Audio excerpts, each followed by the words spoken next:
Well, lots of campaigning, plenty of polls, and there still isn't an overwhelming favorite in the 2012 GOP primary race. Take a look at this. According to a new Gallup poll, 58% of Republicans or Republican-leaning independents said they didn't have a preference. So what do these candidates need to do to try to stand out? Joining us now with some insight are Chairman of Civic Forum PAC and co-founder of Project Virginia, Ford O'Connell, and also Ellen Qualls, former senior advisor to Nancy Pelosi. Thank you both for coming in. Thank you for having us. All right, so that Gallup poll, my understanding is they didn't throw out any names. They just said to the folks out there that they saw as either Republicans or Republican-leaning independents, do you have a preference? 58% said no.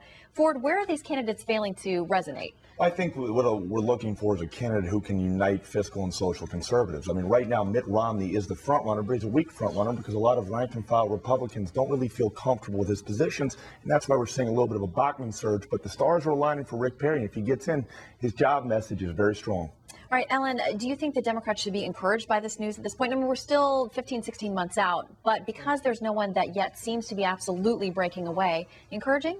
Yeah, in 2008, we had a strong field. We had these great candidates, and so we were blessed with the riches, and we had a long time to focus. So that's what actually scares me, is when you have all these people out there, and there's a lot of news attention on them, then, you know, some stories kind of catch fire after some period of time, and people could really single out some of these candidates. But right now, I'm happy with the candidate we have, and the problem Ford has is more challenging. Yeah, all right. I want to also look at a Ford poll. This is, Fox. And I'll ask you, Ford, about the Fox poll. It's your poll. You took it. No, this is a Fox News poll.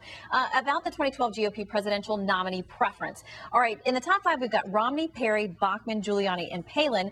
But you'll notice 3 out of those 5 aren't even in this race. So, Ford, what does that tell you about how GOP voters are feeling? They're looking for somebody who's going to fight for them, and they're looking for somebody who can create jobs. And that's the one thing that Rick Perry really brings to the table. In 2 of the last 4 years, Texas has created more jobs than the other 49 states combined. That's a very powerful message in this down economy. And it's something that I think a lot of Republicans want to rally around. But they want to pick the right guy because the one thing they want to see is President Obama unseated in 2012.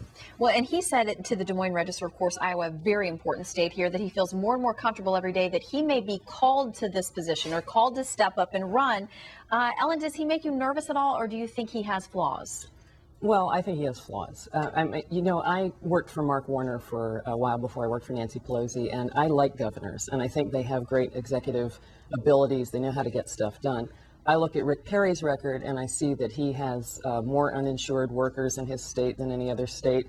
He has a great deal of education cuts that he'll have to run with, and he has still 8% unemployment. So yeah, he had a job surge, but he's done it also by borrowing a lot of money. He's actually borrowed at a higher rate than President Obama has, solving the recovery. Ford, will he be able to explain those moves as governor? I think he can, because what he's showing here is he's the longest serving governor in the history of Texas, okay? And when you've been there that long and you're able to stay in there, it's showing staying power in an executive who can make tough decisions. And that, combined with his jobs record, really makes him a powerful candidate. I want to ask you about some of the folks who were expected to do better than they are at this point. You think of former Speaker Newt Gingrich. There are rumors that he's mired into debt. We saw this massive walk-off by his staff. Ellen, do you think he's done? Do you think it's time for him to formally bow out at this point? Because you think about back to Senator John McCain, there were a lot of people who thought that he's traveling Southwest and carrying his own bags, and he came roaring back. Right. We have a long way to go between now and next November. And so Newt Gingrich always has ideas. He may put some ideas out in debates that make him attractive to people.